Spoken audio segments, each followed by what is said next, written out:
I thought it was interesting that you write about boredom and that we're afraid of boredom.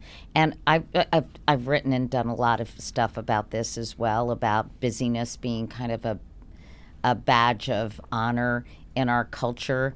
But I don't think it's not wanting to be bored. I think it's not having the opportunity to be bored, because we always have something that will allow us to divert our attention. If we land and we're driving, and I've often told my friends this, sometimes I go to a new city, I'm so busy looking at my phone, I don't even notice where I am, or the buildings, or the sights, or the sounds, or the scenes of a new place. And I get to my hotel and I'm like, where am I? Where am I? And why am I here, as Admiral Stockdale said? But, it's just such an attention suck. So I almost feel like it's not that we're afraid to be bored. There aren't moments of boredom that present themselves. I think it's both, but I think those relate to each other. I mean, I'll speak for myself that I am afraid of being bored. I mean, I remember being bored in childhood. I remember like reading the back of a cereal box, right? Over and over, because it's the thing there, and you're craving something to put your attention on. And I think part of the reason we associate boredom with childhood is because we didn't have phones. We didn't have phones, but the other thing is, as soon as you get old enough, you just cut it out of your life. I remember telling my mom, I'm bored in the summer, and she said, read a book. Yeah. Yeah. I mean, kids complaining about boredom. I mean, the thing that I've caught myself doing, which is very funny, is your kid comes up to you and they're like, I'm bored. And you say, I don't know what to tell you, man. Like, can I have screen time? No? Go read a book, something else. And then as soon as you say that, you go back to your phone. Right. You're like, you got to figure it out. It's true. And it's like, oh, what am I doing here? And sometimes they'll call you out on it, right? So I think that, that feeling, if you go into a coffee shop, you left your phone in the car, and you start that, like, you have the instinct, you're like, I got to sit with my thoughts for 4 minutes. I think that the less that we have that, the scarier it seems to be without it. And we kind of thoughtlessly run on this treadmill of the constant input, because that's what we get habituated and comfortable with. And I think the work of sitting alone with our own thoughts, which is work that stems all the way back to the Buddha sitting underneath the banyan tree, and Pascal writing in the 17th century in his Christian apologetics about pensées, and Kierkegaard, and spiritual traditions. Like, that's the stuff of being a human, is that you got to sit with your own mind. And sometimes the mind can be a scary place, a feral beast. But it also can be a very fertile place, because your hippocampus is the part of your brain that's responsible for creative thinking. And it can only ignite when you're not distracted. And that's why you have so many good ideas or these epiphanies in the shower. The shower, yes. And so that's an argument for daydreaming, for just thinking, yes, for not having constantly, all these things around you to distract you. So, along with this idea of deep concentration, it does make you think how much of our creative selves, our deep thinking selves, are being sacrificed in our current culture. I think there's an enormous loss of that creative impulse, because that time is so often interrupted. And one of the things I've said to people, to the extent there's some like, what do I do takeaway? The most concrete for me is spend 20 minutes every day alone with your thoughts. And for me, that's a walk where I'm not listening to a podcast. I'm just walking. And sometimes that can be longer. You start to push it out. I'll do an hour, walk the loop of the park with my dog. And it is amazing how pleasurable that state is when you get into it, of daydreaming, of letting your thoughts kind of wander, of letting creative thoughts bubble up, and how rare it has become to have it. And therapeutic it is, I think, for your overall health. I think it was Jennifer Aniston, I can't remember, a great philosopher named Jennifer Aniston said you shouldn't have your phone, and I have found this to be the case for me. It is also an enormous time suck. I can spend an extra hour in bed reading stuff. Now it's worthwhile stuff. It's articles from very, respected publications, or the Atlantic or the New Yorker or the Times, or a whole host of really smart people writing great things. And I feel enriched. But if I didn't have that phone, I wouldn't grab it and spend sometimes an hour and a half reading. So you have to kind of figure out how you're going to spend your time. Well, and think about the imperatives on the other side of this, right? So if like the people that want to capture your attention, which is a wide array of entities, and particularly the platforms that are some of the most powerful and profitable companies in America, right?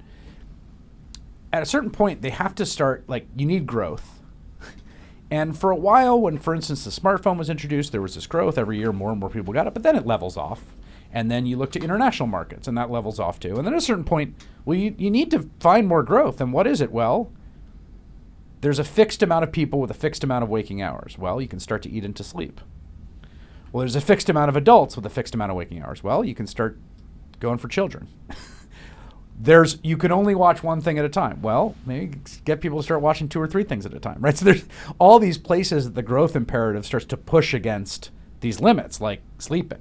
In fact, a really upsetting thing that has happened to me, and I doubt this has ever happened to you. I don't know if you're have ever had a TikTok habit. Instagram Reels, cooking videos. That's my vice. Okay, that's your vice. TikTok has something in the algorithm where if you look too long at it, a person pops up to be like, hey, buddy, you kind of been looking for a long time, maybe take a break. It's like your drug dealer cutting you off. It's super upsetting. No, that's awesome that they do that. It is because it works against their business model. Yes, and I wonder the origin of this person who comes in, but hitting that point on a TikTok Jag is an upsetting moment. It's like 1:30 in the morning, and you're like, the device is telling you to log off. You must be full of shame when that happens. The Chinese government is like, buddy, your brain is cooked. Please put it down. I'm curious, when you said your show wasn't doing well, it made you think about how to capture people's attention. And was that fighting with what you thought people needed to know and hear, and more importantly, understand, versus how they would stick with you and watch your whole show or more minutes than they normally would? And what kind of Faustian deal did you have to make? That is the central conundrum. I mean, as I write in the book, attention is not a moral faculty. There's a great line from Walter Lippmann when he's writing about this in the 1920s. He's writing about the aftermath of World War I and the Treaty of Versailles. And he says, the American public has a great deal of interest in the outcome of these negotiations, but they're not interested in it. It's going to matter a ton to the U.S., but no one really cares. And this is the central conundrum of being a journalist, I think, in this environment, in any environment, honestly, but in this one particularly. It's like on steroids now. It's this balance. You have these twin imperatives. I have to keep people's attention and hold it, and I have to deliver information and a set of stories about the world that are true and I think important and urgent to the project of self-governance. Sometimes those are in competition. Sometimes they line up. The California wildfires are a great example where they both compel your attention, the visuals and the drama, the tragedy, and also it's a really important story. So sometimes you get them both, right? Sadly. Sometimes you're fighting these twin imperatives, and part of the craft that you develop over time that I've tried to develop is getting better and better at figuring out how to tell stories and move the audience from point A to point B through your ability, through your skills, to get to talk about the things you think are important and still bring people along. That's hard. It's really hard. I mean, it's really hard, and I've gotten better at it, but I still fail at it all the time. And plus, people don't necessarily want to stick around to connect A, B, and C, right?